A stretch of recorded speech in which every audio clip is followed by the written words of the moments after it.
प्रिय दर्शकों, आप सभी का उत्तर प्रदेश लोकगीत सावित्री देवी के चैनल में स्वागत है।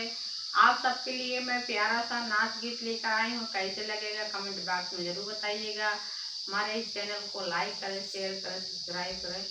धन्यवाद। वीडियो पसंद आए तो कमेंट बॉक्स में ज़रूर बताइएगा।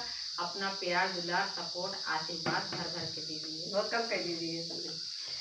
खोला राजा झूला पीला गईले ठंडा से रवा। खोला राजा झूला पीला गाई ठंडा से लवा। खोला राजा झूला पीला गईले ठंडा से लवा।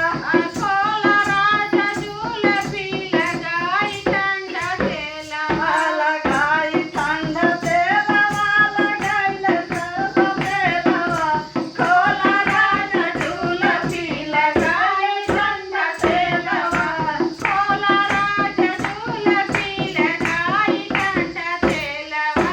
सासु मोरी काला पीला पूरे उमरा से। सासु मोरी पालत ससुर मोर दुलार से से। ओ नहु के पाल से होई गए गधेलवा। ओ नहु के पाल से होई गईले गधेलवा। खोला राजा झूला पीला गाई ठंडा से लवा। गाई ठंडा से से लवा लगाई ठंडा से लवा। खोला राजा झूला पीला गाई गाई ठंडा से लवा। से जेठनी